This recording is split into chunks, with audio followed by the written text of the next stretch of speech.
Welcome to Counseling Conversations. We are your hosts, Kyle, Carmel, and Christine. This podcast is brought to you by the Illinois Counseling Association. Hello, everyone. Thanks for listening to Counseling Conversations with Christine, Kyle, and Carmel, brought to you by the Illinois Counseling Association.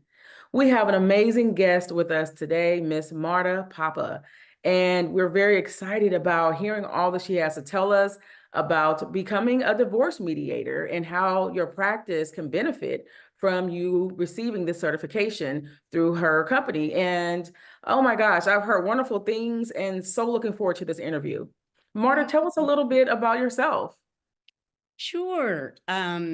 And thank you for the opportunity. I so appreciate it. I've been looking forward to this. So thank you for the opportunity to spread the information. In fact, just a little anecdote, when I turned 55, friends had a birthday party and they're like, okay, you're kind of in the third chapter here, you're entering the third chapter. What's your goal for this last third or half or whatever of your life? And I said, it's to bring mediation to the Midwest, because mediation is already number one protocol on the East Coast, number one protocol on the West Coast, but slow to come to the Midwest. There are pockets of it that are really popular in the Midwest, but as general, I'm in St. Louis, Missouri, and they call Missouri the show me state. And they ain't kidding, they're not kidding. It's like, we wait to see if legislation or some idea works in like maybe 48 states, and then we adopt it, right? We're never the forerunners, never. We wait to everybody else make the mistakes first, and then we'll think about adopting it. So again, we're at the end of the finish line in adopting and making mediation mandatory. But we have finally hit that point. And I must say that I didn't think mediation would become so commonplace and mandatory in our legal system during my lifetime. I really thought I would die, and it would be the next generation that made it typical. In California, when spouses get mad at each other, they pick up the phone and say, I'm going to call the mediator. They don't say, I'm going to call my lawyer. They pick up the phone. I hear them. I have friends in LA. I'm going to call the mediator. And that's the way it needs to be. But the Midwest is the slowest to, nothing wrong to make sure it works every place else, but it's time. Mediation is a process whose time has come, and it's been well proven across the United States, Canada, United Kingdom, really started in Canada and United Kingdom, and then came to the United States. So it's time for it to hit the US, the Midwest. So here's how I got interested in it. I have a law degree, and my first job out of law school was as a trial attorney for United Airlines. So I got thrown right into legal conflict for a Fortune 500 company. And there were 5 attorneys in-house, and all we did was defend the company against lawsuits and sue other people for the company, file lawsuits against other people for the company. So lawsuits really equals conflict, and Americans resolve conflict through the legal system. And our legal system is based on power negotiation, and which is different than interest negotiation, like you have an interest in movies or TV. Interest negotiation. So mediation is based on interest, using interest to negotiate a solution to a conflict. Power negotiation is what our legal system is based on, and that's who has more power. And power is you're right. There's a law that says you're right. did that stop sign say 35 miles per hour or 55 miles per hour? If it said 35 and you went 55, you broke the law. And either you broke the law or you didn't. There's a winner and a loser. Either you broke the law or you didn't break the law. If you broke the law, there's a fine. If you didn't break the law, you get off. But you got to hire a lawyer to defend. Yeah, to get there. Yeah. And that can be pretty expensive. So I started straight off in conflict resolution, and my boss at United was older and came from the East Coast, and his name was Skipper. You can tell that's Ivy League, right? Cape Cod Skipper, and he spent three rounds at the White House, 3 administrations at the White House under 3 different presidents during the Cuban Missile Crisis and Cold War. And so his way of defending the United States, conflict resolution, legal, trial lawyer, was crush the enemy, crush the enemy, crush the enemy. And so back during the Cold War and Cuban Missile Crisis and the rise of being afraid of Russia, it was, atom bomb, nuclear bomb. Well, we don't care if you watch Oppenheimer, popular movie right now, we don't care about the consequences. Well, what happens after you drop that bomb? Well, now Russia's going to reverse engineer and figure out how to do a bomb. So a nuclear bomb. So he was protect the company, right? And protect the United States. So crush the enemy, crush the enemy. So that's the atmosphere I was thrown into. And what I discovered very quickly before a year was up was that when we had a lawsuit against us, or when we brought a lawsuit against somebody else, we resolved that conflict with power. We had more money than the people suing us, so we won. We papered them to death. We had more power because there were lots of us and it was a Fortune 500 company. And so we would scare the people to death, and they quit suing. They dropped the lawsuit. And I was 27, 28. I shouldn't have been winning lawsuits in Chicago federal court against people who had 25 years more experience than me. But I was, because we had more money and we had more people and we papered them to death. So, but what my boss didn't think about was what's the outcome of papering them to death.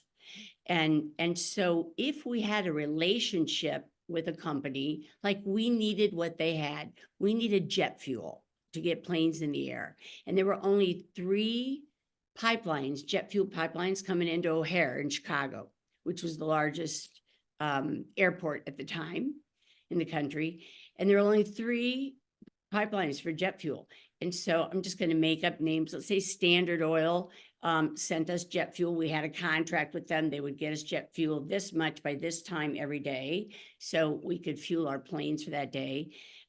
If they were late getting that jet fuel to us, because we had times and we had to push back from the gate by a certain time, or else there was an FAA fine of $1,000 a minute. That's why planes are on time.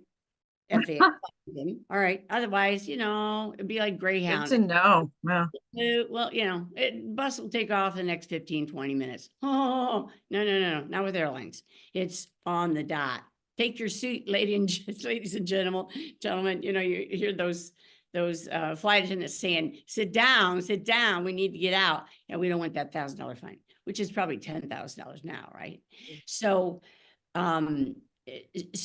we needed jet fuel by a certain time. They'd be late to get it to us. We'd get that fine. And it was because it was Standard Oil's fault. And so we'd sue them for breach of contract. Well, we'd sue them enough that they didn't want to do business with us anymore. Like, we can't always guarantee exactly. You ruined the relationship. Yeah. Relationship. There could be no relationship. And we ruined that relationship. And so my boss would say, okay, we'll go hire Shell.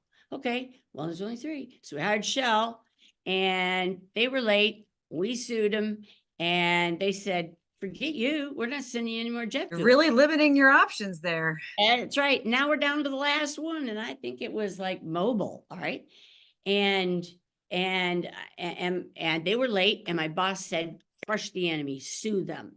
And I said, "Then we're not going to have any friendly planes in the sky, Right. unless you're going to put on a backpack and bungee cord it to a 747 and run as fast as you can down the tarmac. Try and get a little bit of." And he was a short little guy. All right. Like, you're not, and not strong. You're not going to be able to move that 747.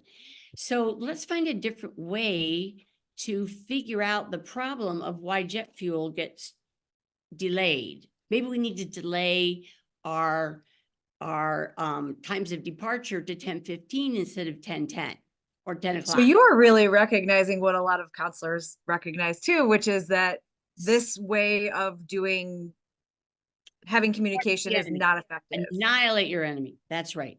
Yes, So this is not going to give an effective outcome. That is not an effective Yeah. outcome. Yep. And that's what we hear from a lot of our clients that are going through divorces, and that Mhm. basically they're not necessarily feeling as though they're getting the support that they need.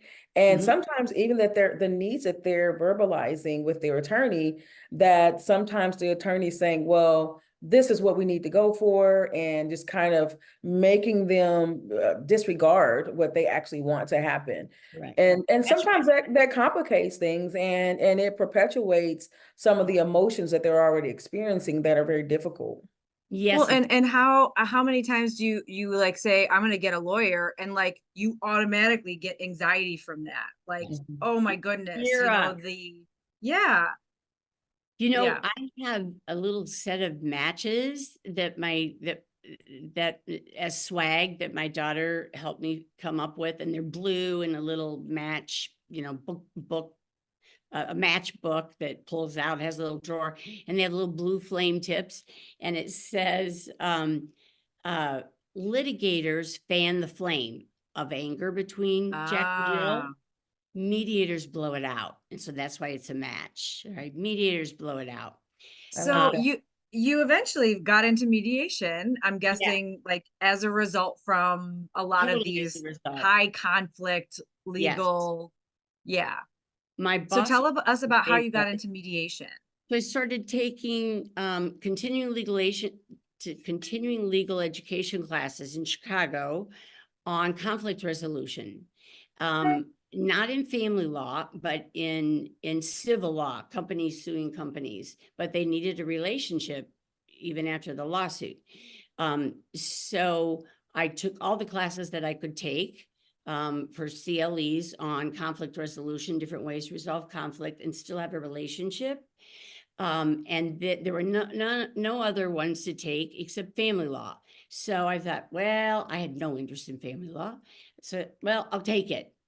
I was hooked. I was absolutely hooked because this stuff really mattered. I mean, the lawsuit between State Farm, and they did $2,000 worth of damage to your car, and they only want to give you $1,500. You're going to survive that, right? And who cares if you have a relationship with State Farm if they aren't your insurer, right? They're the guy who hit you, they're their insurer. But family law, this is families, this is children, this is generations where they're not gonna talk anymore because these people got divorced. They hated each other, they annihilated each other on the stand, and then the rest of the family, the in-laws, the rest of the family can't stand that person because of what you said about their family member, and vice versa.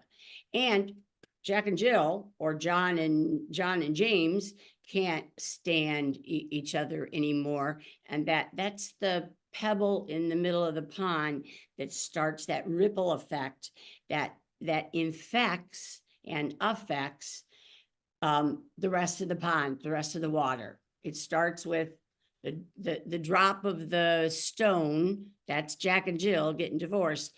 And then does it stop there? And then Jack and Jill are nice and friendly afterwards? Heck no. Now they just build on that conflict. See, that's your dad, or your mom always did that. She never could handle money. And it just, it takes about 3 generations.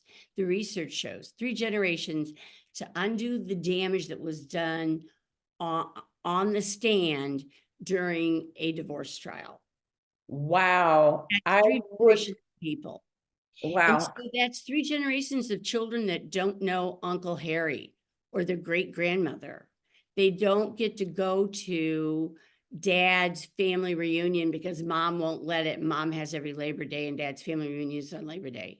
Or they go to the family reunion and they say, Uncle Harry, who the heck is that? I have an Uncle Harry? I didn't know that. So it prevents children from having relationships that they deserve with people who want to be with them, want to be their uncle. They don't have any kids. They want nieces and nephews to nurture and leave their money to, right? And pay for college because they have a lot of money and they don't have any kids to spend it on. And so those children are the people that are the victims of the Hatfields and McCoy. Yeah. And it sounds like what I'm hearing you say is this entire process, it disrupts not only family dynamics, but family structure and just the overall functionality of families moving forward. You know, it is totally Bowen Family Systems and Gottman. It's totally Bowen Family Systems and Gottman's techniques, 7 ways to save your marriage.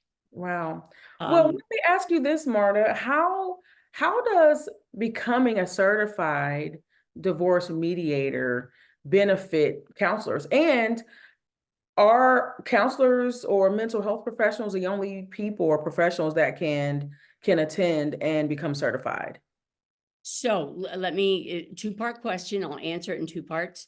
The first one is, how do you become a certified mediator? Well, there's only a few states that have certified mediator, because to be a certified mediator, the state legislature thinks you should have to take a test, like you have to take a test in counseling to be an LCSW or whatever, PhD, whatever.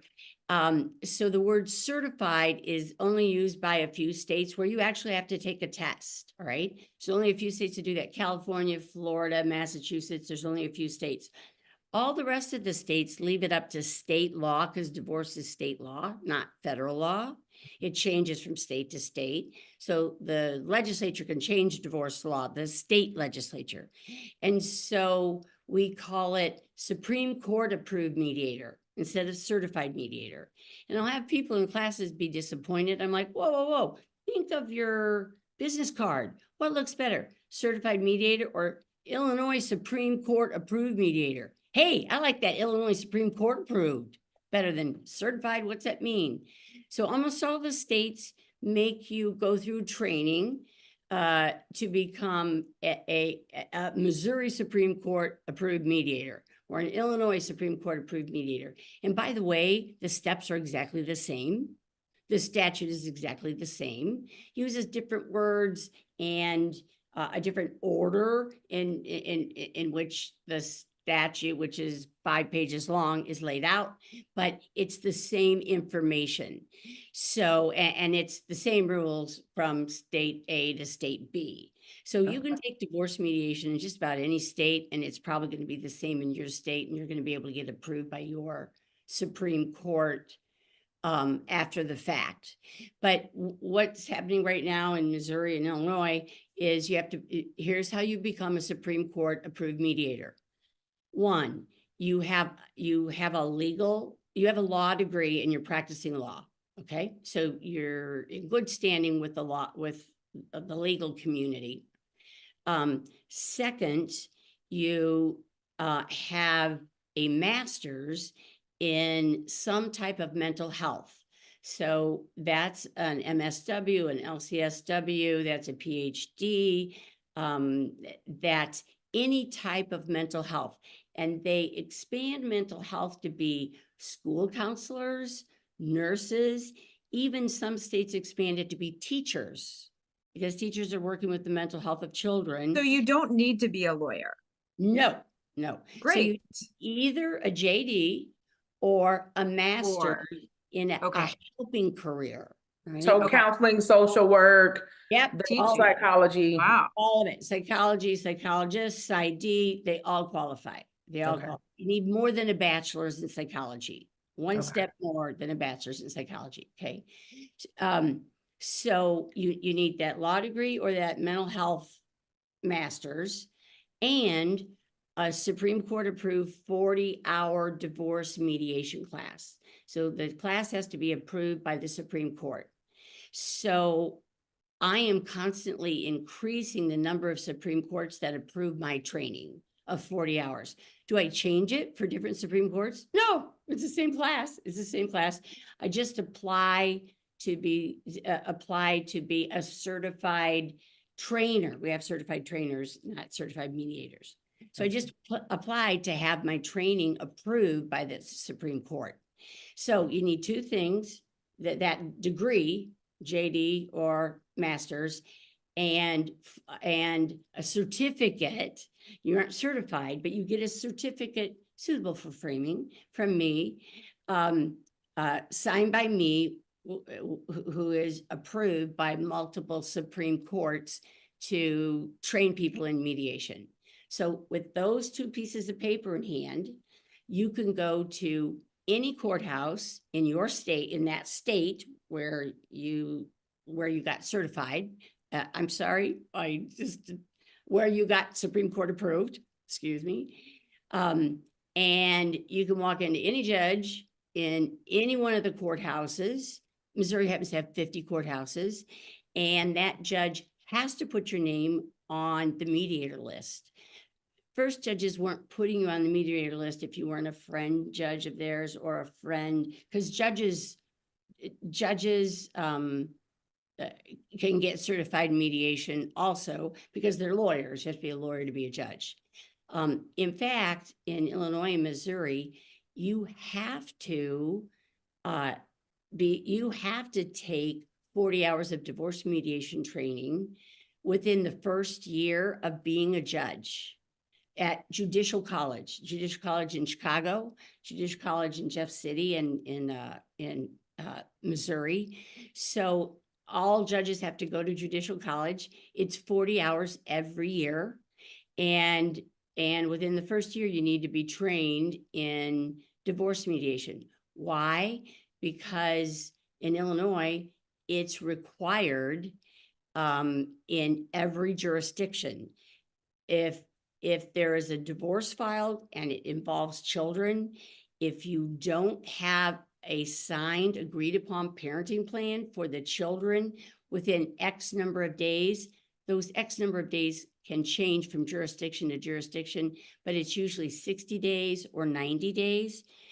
Jack sues Jill for divorce.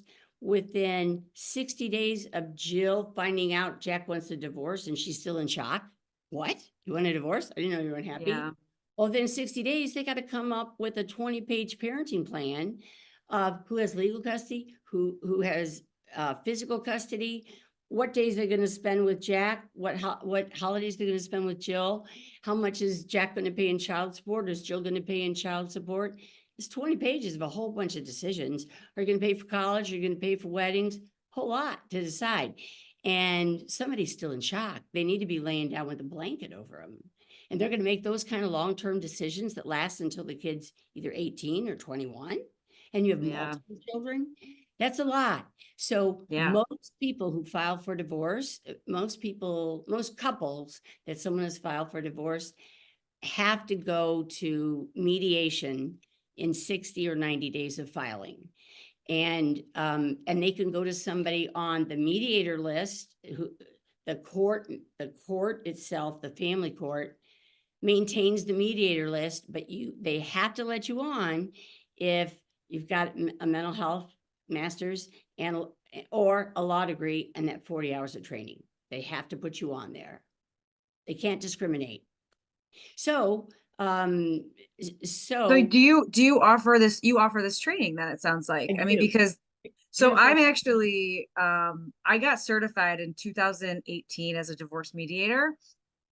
It was a year before I started my current private practice. And so when I went to my current private practice, I kind of stopped doing that because that was a whole lot of work.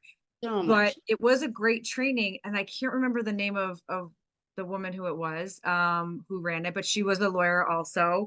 But it was very informational. Yes. I got I learned so much about the law that, I mean, I found that very interesting. Like Yeah, the law it is is. interesting to me. And then applying it to what I knew, like I was counseling a lot of couples at that time, Mhm. and counseling couples, they either stay together or they don't.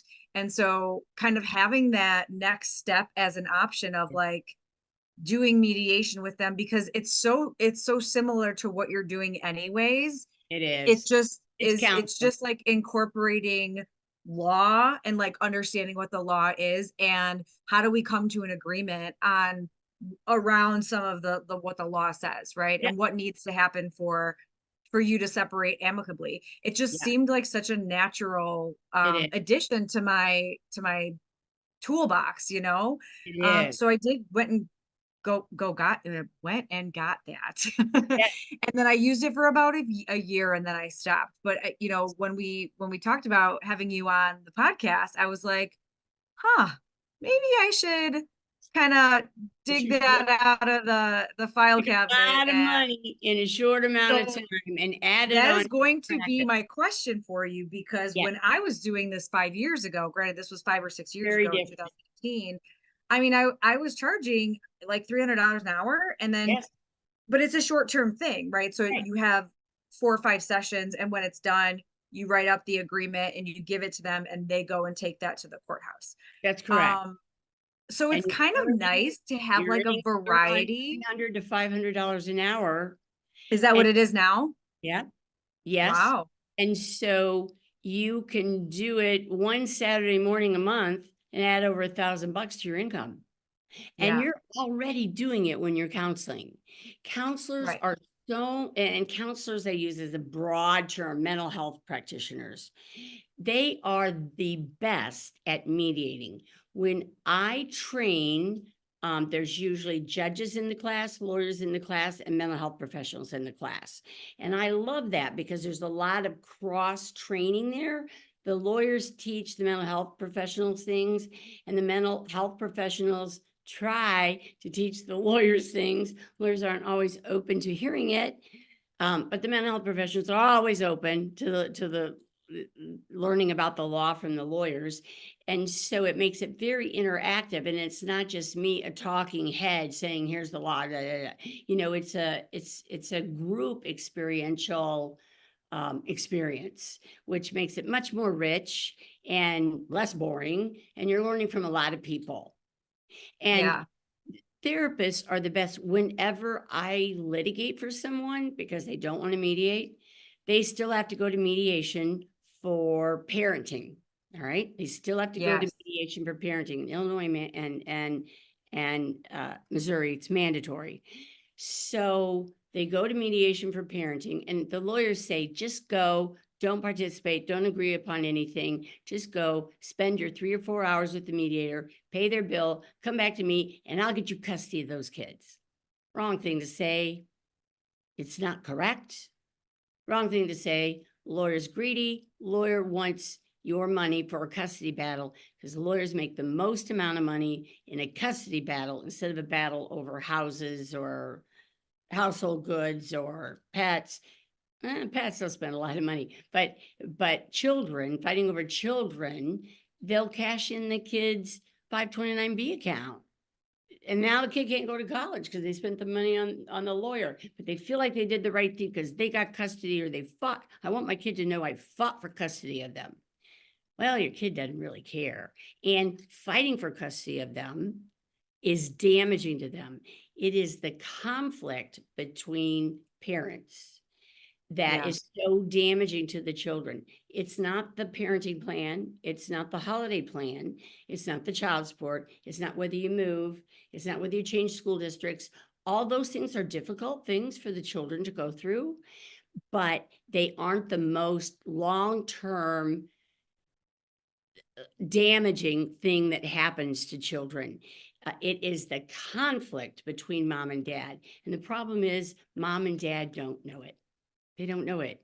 And the lawyers fuel that flame. We're going to let him get away with that. You're going to let her control you like that. Oh, we're going to court. And we're going to show, they're addicted to alcohol or they didn't finish the 8th grade or whatever. There's a narrative they're Yeah. trying to create in order to win. That's right. It's a win-lose. Our legal Yeah. system is a win-lose.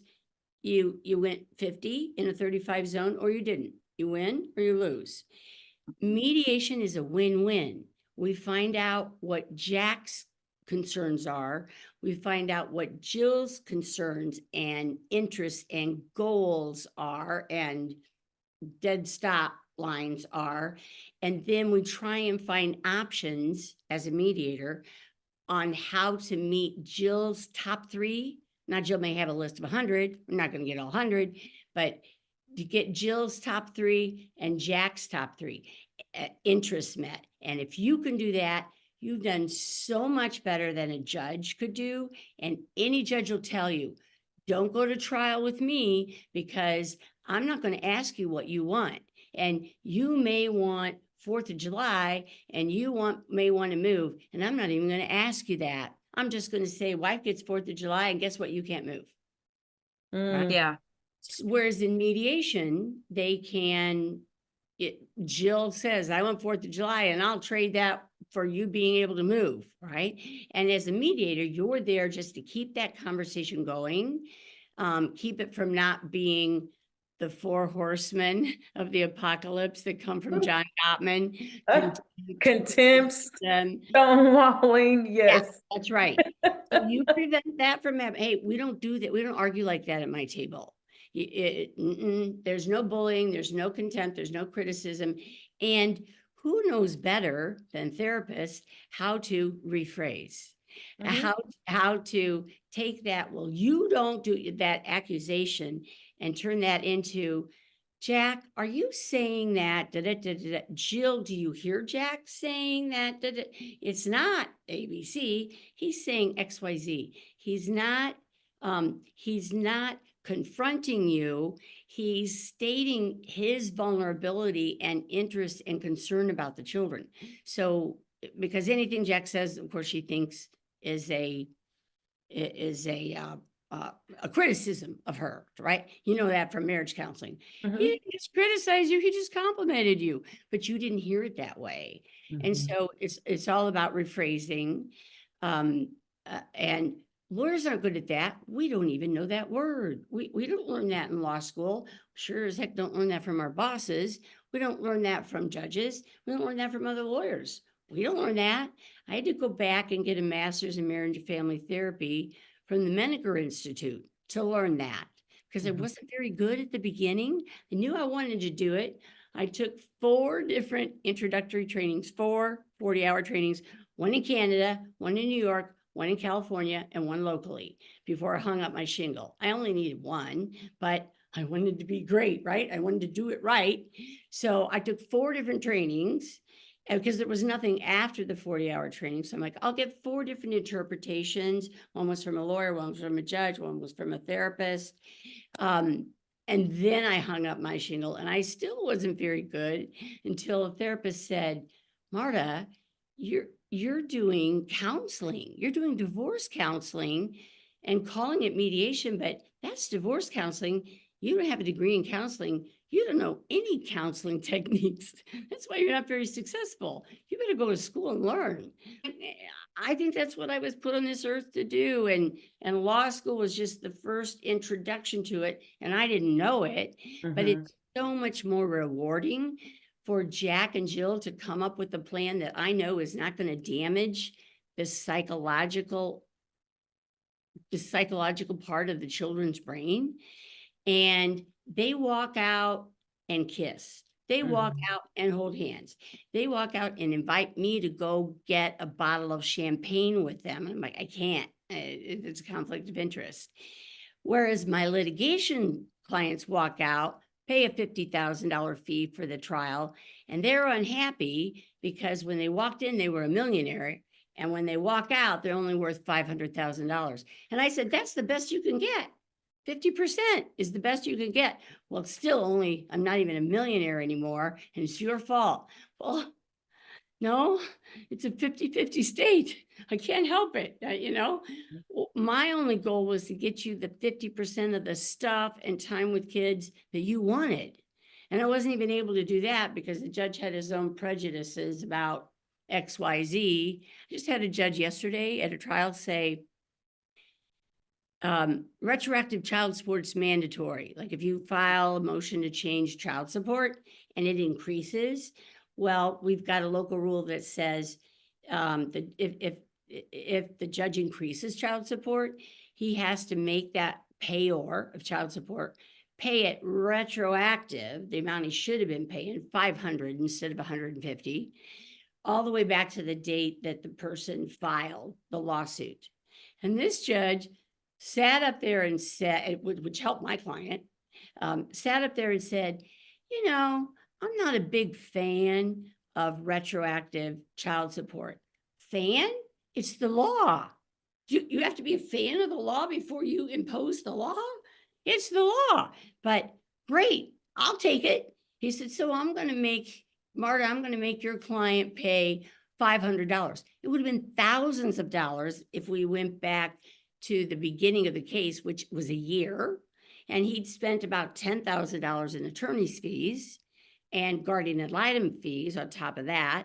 And then he would have had paid thousands in retroactive. And this judge had the nerve to say, I'm not a big fan of that, so I'm not going to enforce it. I'll just make him pay $500. Okay, great. Let's move on. Let's move on to the next issue. So the therapists that think, well, I don't know the law, so I can't possibly do it.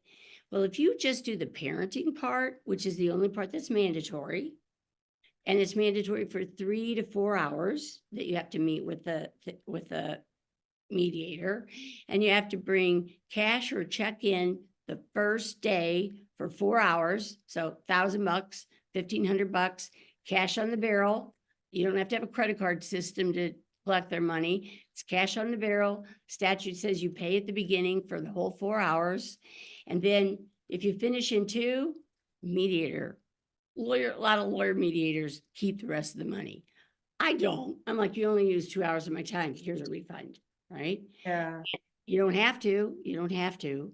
Yeah. So who's good? Who's better at helping a couple come up with a plan that has the children's needs based on their age and their psychological temperament?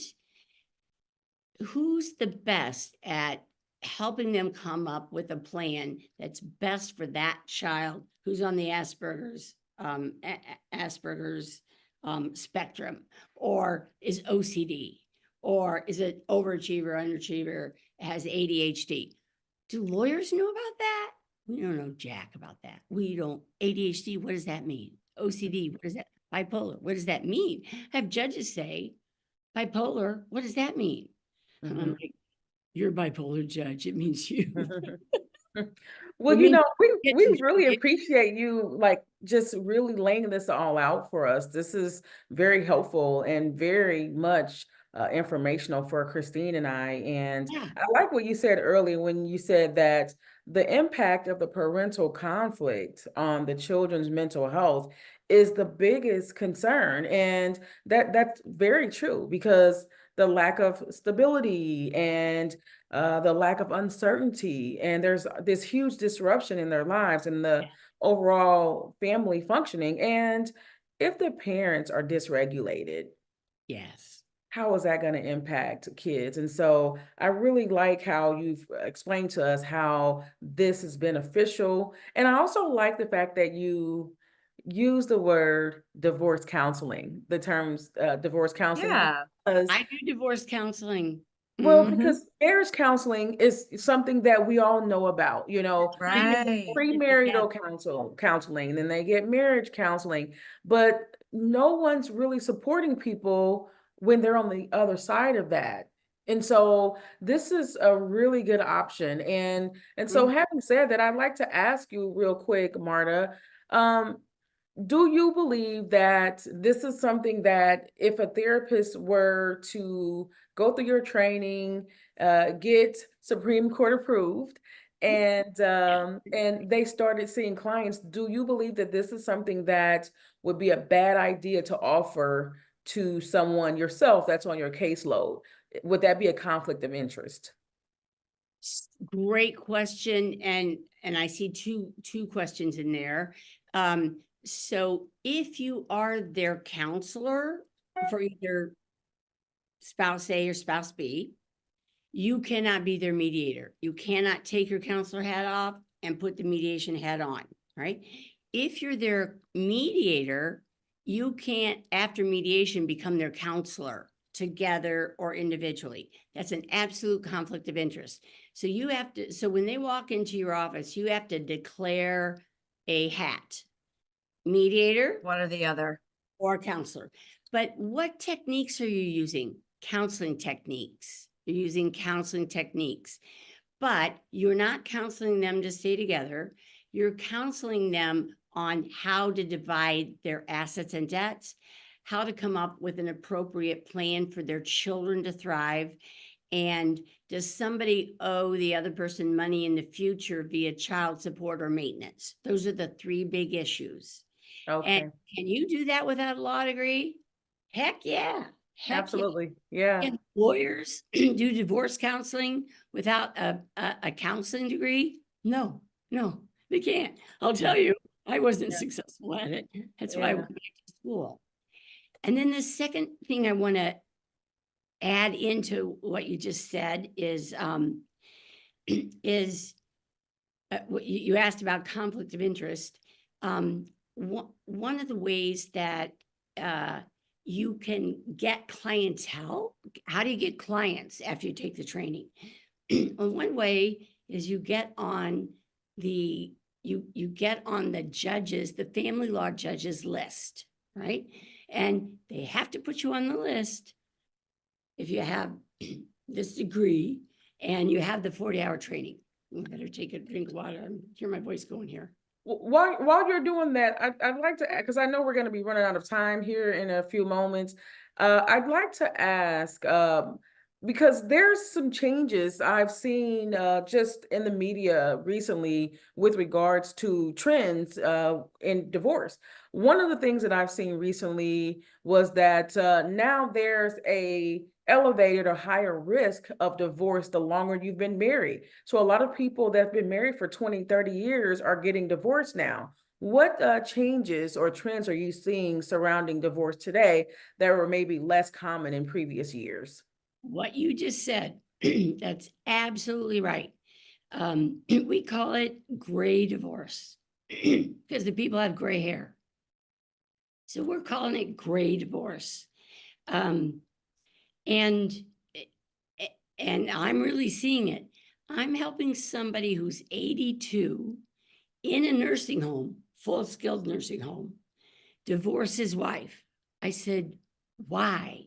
He said, I don't want her to get my money. I want to leave it all to my son. I'm like, well, she's going to get some of the money, even if you're divorced, right? She's going to get some of the money, either through the divorce, she's going to get 50%, or if you die without a divorce, she's going to get 50% or more via the intestate laws, via wills and trust law, right? Well, I don't care. I want to prevent her from getting money right now. So people that's just vengeance, all right? So I see people getting meaner and meaner as they get older, and they can afford to do it. When they were living on the railroad pension and wife was a stay-at-home mom, wife couldn't afford to get divorced. All you had was a railroad pension, all right? And the railroad pension gave him 70% and her 30%, right? Now we're at 50-50, right? You can't discriminate. And we're past pensions. Now people are saving their own money through 401ks, IRAs, 403bs, and any money that you acquire and save during the marriage is marital money. It doesn't matter who earned it, who saved it, whose IRA is in it, whose IRA it's in. It doesn't matter.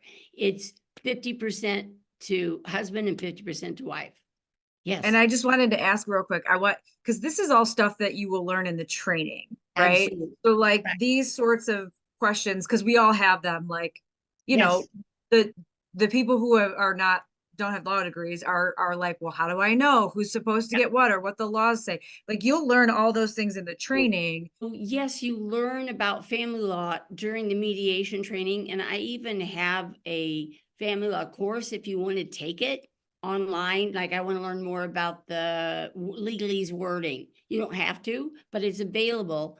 You'll know more than a first-year lawyer coming out of WashU Law School, right, if you take that training.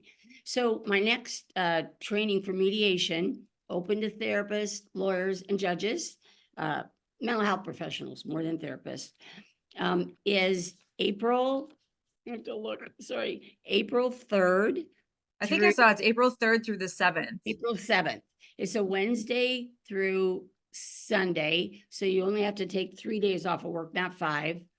And we have an early bird special, but because we're delayed in showing this video, early bird special is $1,500. It's usually $2,000.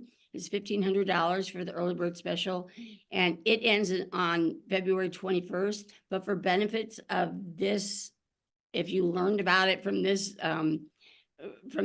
podcast, I'm going to move it back to March 21st, which is my birthday. Well, That's awesome. happy early birthday. So happy Yeah. early birthday, 1,500 early bird goes to March. And that's a good deal. When I took this 6 years ago, it was $2,000. Yep. And so inflation, that's a Yeah. good deal. So if Trying to you keep are it looking to affordable. get trained and certified in divorce mediation, you can go to consideringdivorce.com. That's That is Marta's site, and That's you the can sign up website. for her training. Pop up. You go to the website, consideringdivorce.com. It Yeah. pops up and it says, become a divorce mediation, become a divorce mediator. Click on that. It takes you to the page to register or find out more about mediation. Or you can call my office, 314-862-0202. We'll sign you up online. We'll take a credit card or however you PayPal, however you want to pay. And I wrote a book, 7 Secrets from the Divorce Whisperer, how to save your time, your money, and your children by using mediation. It's about a Wonderful. 105-page book. Call me, I'll send you the book for free. That's Oh, awesome. listen to And- that. I'll pay Yeah. the shipping. I'll pay the shipping. And I have her Oh, book. Marta's gonna send you a free book. Yeah, her That's book is great, great. and her website is very user-friendly. I have sent plenty of clients there and other therapists as well that were interested in the past. And there's a lot of resources on Marta's website. And I even went on there myself and typed in stuff just so that I could tell people that I was referring there how to navigate her website. It's very user-friendly. So thank you so much, Marta. Oh, you're so very welcome. grateful. Thank you so much. It was Thank you. wonderful to meet you. Thank you for helping me help realize the goal for my life at age 55. Yeah, Never yeah. too late. Purpose is great. And we look forward to seeing you over here on this side of the river for Yes. our workshop with you in March. I believe it's March 8th. Yeah, March Yes. 8th. So 6:30 to 8 p.m., I believe. And we actually just got approved, so we'll be dispersing that flyer. Oh, and, yay. Yeah, we'll communication. talk So, more about this and I'll be handing out information, handing out my books. yep. So that's going to be Awesome. at the SWIC Southwestern Illinois College location in Granite City, Illinois on March 8th from 6:30 to 8 p.m. Perfect. Thank you, Marta. All right. Thank you Thank so you so much. much. Have a great day. All right. You too. Bye. Bye-bye.